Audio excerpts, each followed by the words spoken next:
বিশ্বের মরুভূমিগুলোকে আমরা সাধারণত নিস্তব্ধ ও প্রাণহীন জায়গা হিসেবে কল্পনা করি। দিগন্ত জোড়া বালুরাশি, প্রচণ্ড তাপমাত্রা আর পানির অভাব যেন সেখানে একঘেয়ে পরিবেশ তৈরি করে। কিন্তু প্রকৃতপক্ষে মরুভূমি শুধুমাত্র নির্জন স্থান নয়, বরং ভেতরে লুকিয়ে থাকে নানা বৈজ্ঞানিক রহস্য। এর মধ্যে একটি হলো বালুর ভেতর হঠাৎ করে ফোঁটা ফোঁটা গরম বুদবুদ তৈরি হওয়া। দূর থেকে মনে হয় যেন বালি ফুটছে, আসলে এটি একটি স্বাভাবিক ভূতাত্ত্বিক প্রক্রিয়া যার পেছনে রয়েছে জটিল বৈজ্ঞানিক ব্যাখ্যা। মরুভূমির মাটির নিচে অনেক সময় প্রাকৃতিক গ্যাস বা ভূতাপীয় শক্তি জমে থাকে। মাটির গভীরে আটকে থাকা এই গ্যাস উপরের দিকে উঠতে চাইলে নরম ও আলগা বালুর ভেতর দিয়ে সহজে বেরিয়ে আসে। বালুর কণার ফাঁক গ্যাসের জন্য বের হওয়ার পথ তৈরি করে দেয়, আর তখনই বালির উপরে ফেটে ওঠে বুদবুদের মতো গরম ফোঁটা। এটি অনেকটা ছোট আকারের আগ্নেয়গিরির মতো, যেখানে লাভা বের হয় না, বের হয় গরম বাতাস ও গ্যাস। তাপমাত্রা এখানে বড় ভূমিকা রাখে। দিনে সূর্যের তাপে মরুভূমির মাটি প্রচণ্ডভাবে গরম হয়ে যায়। এর ফলে ভূগর্ভস্থ গ্যাস ও বাষ্পের চাপ বেড়ে যায়।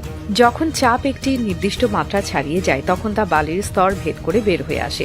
গ্রীষ্মকালে এই ঘটনা বেশি দেখা যায়, আর শীতকালে তুলনামূলকভাবে কম হয়। গবেষকরা বলেন এটি মরুভূমির তাপমাত্রার মৌসুমী পরিবর্তনের সঙ্গে সরাসরি সম্পর্কিত।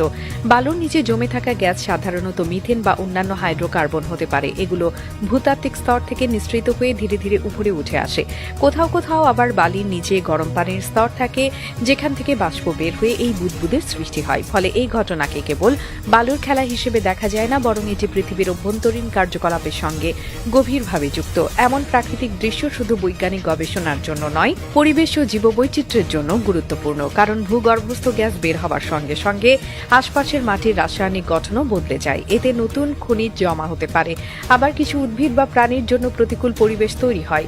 মরুভূমির প্রাণীকুল এসব পরিবর্তনের সঙ্গে মানিয়ে নিতে সক্ষম হলেও মানুষের জন্য এটি গবেষণার বিষয়। অন্যদিকে পর্যটন শিল্পের জন্য এই ধরনের রহস্যময় প্রাকৃতিক ঘটনা একটি আকর্ষণীয় উপাদান। মরুভূমিতে ঘুরতে যাওয়া ভ্রমণকারীরা প্রাকৃতিক বুদবুদের দৃশ্য দেখতে আগ্রহী হন। অনেক দেশ এই বৈশিষ্ট্যকে ঘিরে বিশেষ পর্যটন কার্যক্রম চালু করেছে। ফলে একদিকে বৈজ্ঞানিক গবেষণা এগোচ্ছে, অন্যদিকে স্থানীয় অর্থনীতিও উপকৃত হচ্ছে। সবশেষে বলা যায়, মরুভূমির বালিতে ফুটন্ত বুদবুদ কোনো কল্পনা নয়, বরং পৃথিবীর ভেতরের অদৃশ্য শক্তির বহিঃপ্রকাশ। এটি দেখায় যে আমাদের গ্রহের অভ্যন্তরে ক্রমাগত পরিবর্তন চলছে। বাহ্যিকভাবে মরুভূমি যতই নির্জন মনে হোক না কেন, এর ভেতরে ঘটে যাওয়া বৈজ্ঞানিক প্রক্রিয়া প্রমাণ করে পৃথিবী সবসময় সক্রিয় ও পরিবর্তনশীল।